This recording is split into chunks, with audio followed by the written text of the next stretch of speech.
ಮಂಗಳೂರು ನಗರ police commissionerate ವ್ಯಾಪ್ತಿಯಲ್ಲಿ September 15ರಿಂದ October 30ರವರೆಗೆ 1.5 ತಿಂಗಳಲ್ಲಿ ಸಾರ್ವಜನಿಕರು ಕಳೆದುಕೊಂಡ ಮೊಬೈಲ್ ಫೋನ್ಗಳ ಪೈಕಿ ಒಟ್ಟು 233 ಫೋನ್ಗಳನ್ನು ಸಿಇಐಆರ್ ಪೋರ್ಟಲ್ ಮುಖಾಂತರ ಪತ್ತೆ ಮಾಡಲಾಗಿದ್ದು, ಈ ಫೋನ್ಗಳನ್ನು ಇಂದು ಪೊಲೀಸ್ ಕಮಿಷನರ್ ಕಚೇರಿಯಲ್ಲಿ ಸಂಬಂಧಪಟ್ಟ ವ್ಯಕ್ತಿಗಳಿಗೆ ಹಸ್ತಾಂತರಿಸಲಾಯಿತು. ಬಳಿಕ ಡಿಸಿಪಿ ಮಿಥುನ್ ಅವರು ಸುದ್ದಿಗೋಷ್ಠಿಯಲ್ಲಿ ಮಾಹಿತಿ ನೀಡಿ, ಸಾರ್ವಜನಿಕರು ಕಳೆದುಕೊಂಡ ಅಥವಾ ಕಳವಾದ ಮೊಬೈಲ್ ಫೋನ್ಗಳನ್ನು ಪತ್ತೆ ಮಾಡಲು ತಂಡವೊಂದನ್ನು ರಚಿಸಲಾಗಿತ್ತು. ನಿರಂತರವಾಗಿ ಈ ಪ್ರಕರಣಗಳನ್ನು ಬೆನ್ನತ್ತಿ ಫೋನ್ಗಳನ್ನು ಮರಳಿ ಪಡೆಯಲಾಗಿದೆ ಅಂತ ಹೇಳಿದರು.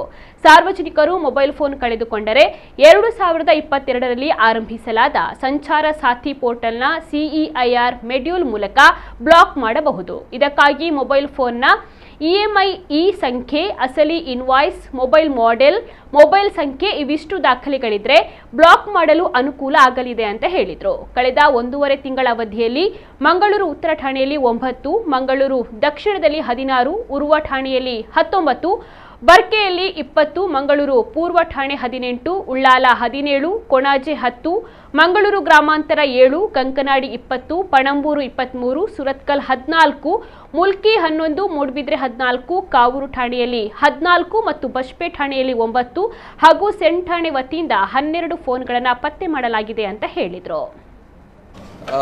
ಮಂಗಳೂರು ನಗರದಲ್ಲಿ ಏನು ಮೊಬೈಲ್ ಕಳೆದುಕೊಂಡಂತಹ ಅಥವಾ ಕಳುವಾಗಿರುವಂತಹ ಪ್ರಕರಣಗಳೇನಿದ್ವು ಅವುಗಳ ಬಗ್ಗೆ ಹೆಚ್ಚಿನ ನಿಗಾ ವಹಿಸಲಿಕ್ಕೆ ನಾವೊಂದು ತಂಡವನ್ನು ಮಾಡ್ತೀವಿ. ACP CEN ಪೊಲೀಸ್ ಸ್ಟೇಷನ್ ಅವರ ಒಂದು ನೇತೃತ್ವದಲ್ಲಿ ಒಂದು ತಂಡವನ್ನು ಮಾಡಿ ಸೆಪ್ಟೆಂಬರ್ 15ರಿಂದ ಇವತ್ತಿನ ತನಕ ನಿರಂತರವಾಗಿ ಫಾಲೋ ಅಪ್ ಮಾಡೋದರ ಮೂಲಕ ನಾವು ಆದಷ್ಟು ಮೊಬೈಲ್ಗಳನ್ನು ರಿಕವರ್ ಮಾಡೋದ್ರ ಬಗ್ಗೆ ಗಮನ ವಹಿಸಿರ್ತೀವಿ.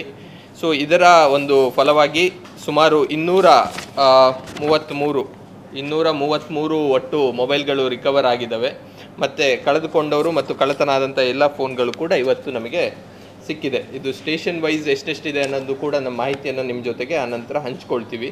ಸೊ ಇವತ್ತು ಹಿಂದೆ ಕೂಡ ಸಾರ್ವಜನಿಕರು ಬಂದಿದ್ದಾರೆ, ಮೊಬೈಲ್ ಕಳೆದುಕೊಂಡಂತಹ ಸಾರ್ವಜನಿಕರು ಬಂದಿದ್ದಾರೆ. ಇವತ್ತು ಅವರಿಗೆ ಹಸ್ತಾಂತರಿಸುವಂತಹ ಕಾರ್ಯಕ್ರಮವನ್ನು ಕೂಡ ಇವತ್ತು ನಾವಿಲ್ಲಿ ಆಯೋಜಿಸ್ಕೊಂಡಿದ್ದೀವಿ.